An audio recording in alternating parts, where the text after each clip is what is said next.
Hello दोस्तों, हम पढ़ेंगे सूफी आंदोलनों के बारे में। ठीक है। विभिन्न प्रकार के धर्मों में विभिन्न कुरीतियों ने जन्म ले लिया। मुस्लिम समाज के मुस्लिम धर्म में भी विभिन्न कुरीतियों ने जन्म लिया था, जिससे खिन्न होकर सूफी आंदोलन एक अलग शुरुआत होती है। ठीक है, तो आइए इसके बारे में हम डिटेल से अध्ययन करें।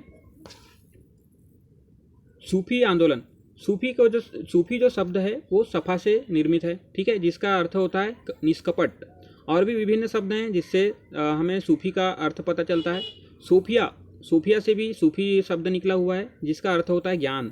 ठीक है, सब शब्दों से भी निकला हुआ है, जिसका अर्थ होता है प्रथम की पंक्ति। अर्थात प्रथम की पंक्ति से क्या तात्पर्य है? सूफी व्यक्ति अपने आप को इस अल्लाह या ईश्वर के सबसे सम्मुख पाता है। प्रथम पंक्ति में उपस्थित जो व्यक्ति है वो अपने आप को सूफी कहते हैं। ठीक है, तो इसी प्रकार सूफा का अर्थ होता है चबूतरा। यह इससे भी सूफी शब्द की उत्पत्ति हुई है। चबूतरा पे उपस्थित चबूतरे से यहाँ क्या तात्पर्य है कि जो सूफी धर्म के जो अनुयायी हैं वे एक ऐसे स्थान पे हैं जहाँ पे अल्लाह या ईश्वर की निगरानी बराबर रहती है। ठीक है, जो सबसे ऊंचे स्थान पे हैं। सफ शब्द का अर्थ होता है ऊन, तो ये सफ शब्द से भी ये सूफी शब्द का उत्पत्ति हुई है। जो इस्लामी रहस्यवाद है वही सूफी धर्म कहलाता है। ठीक है, या यूं कहे कि जो सूफी धर्म है वो एक रहस्यवादी धर्म है या रहस्यवादी परंपरा है इस्लाम में। ठीक है, आगे देखें। जो सूफीवाद या तशव्वुफ है, इसका जो तात्पर्य है वो है अपने बाह्य क्रिया की अपेक्षा आंतरिक पक्ष पर बल देना। अपने अंदर की जो विशेषताएं हैं, अपने अंदर की गुण या अवगुण है, उनके बारे में चर्चा करना या उन पर ध्यान देना, ये सूफीवाद का प्रमुख विशेषता है। ठीक है, इसमें सूफीवाद में विभिन्न प्रकार के सूफी भी हुए जिसमें भिन्नता है। ठीक है, प्रथम सूफी तो देखें तो इजादिया, ये शुद्ध एकेश्वरवाद को मानते हैं। शुद्ध एकेश्वरवाद से तात्पर्य कि ये एक ही ईश्वर, और इनका मानना है कि ईश्वर एक इस दुनिया से अलग हैं। ठीक है, और वो एक शुद्ध अकेले ही हैं, ये इनका मानना है। नेक्स्ट जो है शुद्धिया सर्वात्मवाद को मानते हैं। सर्वात्मवाद से तात्पर्य ये ईश्वर को सभी चीज़ों में इन्होंने ईश्वर के रूप को देखा है, ऐसा कि हर एक कण में ईश्वर का निवास है, इस प्रकार इनका ये मानना है। ठीक है, नेक्स्ट जो है वो है वजूदिया, ये एक तत्ववादी हैं, ये भी ईश्वर को एकात्म मानते हैं। ठीक है, एक ही ईश्वर, इस प्रकार इनकी मानना है। मजदूब जो है शरीयत की उपेक्षा करने वालों को मजदूब कहा जाता है। मजदूब जो है, ये जो शरीयत है वो इस्लामी धर्म कानून का एक ग्रंथ है। ठीक है, तो इसका जो उल्लंघन करता है उसे मजदूब कहते हैं। नेक्स्ट देखें, प्रारंभिक सूफी संतों के बारे में चर्चा करते हैं, जो इस्लाम धर्म से अलग एक सूफी संप्रदाय या सूफी पंथ की जिन्होंने स्थापना की। तो प्रथम संत थे संत हसन बसरी। इनकी समयावधि रही 642 से 728 ईस्वी तक के। ठीक है, ये अभी तक प्रथम ज्ञात सूफी हैं। हमें जहाँ तक अभी हमें पता है तो ये सबसे प्रथम ज्ञात सूफी हैं।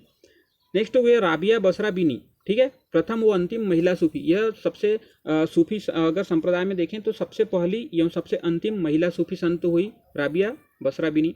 नेक्स्ट हुए मंसूर हल्लाज। ठीक है, इनकी पुस्तकें देखें तो किताब उल तदासिल, ये इनकी प्रमुख किताब है। इन्होंने स्वयं को अनहलक घोषित कर दिया। अनहलक का क्या तात्पर्य होता है? अल्लाह के समान, अल्लाह के बराबर पावर का इन्होंने अपने आप को घोषित कर दिया। इसलिए जो मुस्लिम संप्रदाय के व्यक्ति अनुयायी थे उन्होंने इन्हें जिंदा जला दिया। ठीक है, क्योंकि अल्लाह के समकक्ष कोई नहीं हो सकता, ऐसा इनका मानना था। ठीक है, तो इसलिए इन्होंने जब स्वयं को अनहलक या अल्लाह के समान घोषित किया तो इनको जिंदा जला के मार दिया गया। नेक्स्ट जो सूफी संत हुए अबू याजिद अल विस्तामी। ठीक है, इन्होंने तापुरी पंथ की स्थापना की और फना शब्द का सर्वप्रथम उपयोग किया। ठीक है, नेक्स्ट देखें। नेक्स्ट जो सूफी संत हुए अल गजाली। ठीक है, अल गजाली, इन्होंने सूफी और कट्टरपंथी इस्लाम जो थे उनमें समन्वय स्थापित करने का कार्य किया। ठीक है, सूफी एक अलग परंपरा थी जो उनमें समन्वय, सभी धर्मों का समन्वय होता था। और जो कट्टरपंथी इस्लाम थे जो कि शरीयत कानून को मानते थे, शरीयत अर्थात मुस्लिम धर्म के कानूनों का कट्टरपंथी से पालन किया करते थे, तो उनमें इन्होंने समन्वय की कोशिश की। नेक्स्ट संत हुए इब्न उल अरबी। ठीक है, सूफी संत नेक्स्ट हुए इब्न उल अरबी। इन्होंने द्वैतवाद के समान ही बहदत उल वजूद की स्थापना की। ठीक है, नेक्स्ट संत हुए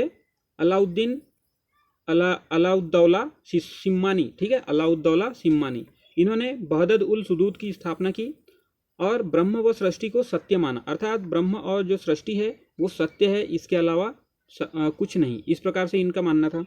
ठीक है, तो देखते हैं दोस्तों हमने क्या क्या अध्ययन कर लिया। सबसे पहले तो हमने सूफी आंदोलन में सूफी शब्द का उत्पत्ति के अर्थ और उत्पत्ति के उनके विचार देखे। ठीक है, उसके बाद हमने सूफीवाद तसव्वुफ की चर्चा की। उसके बाद हमने एक एक प्रारंभिक संतों के बारे में चर्चा की, जिसमें संत हसन बसरी, राबिया बसराबिनी, मंसूर हल्लाज, अबू याजिद अल विस्तामी, अल गजाली, इब्न उल अरबी और अलाउद्दौला सिम्मानी। ठीक है, तो ठीक है दोस्तों, अगर आपको जानकारी पसंद आती है तो इसे शेयर कीजिए। धन्यवाद।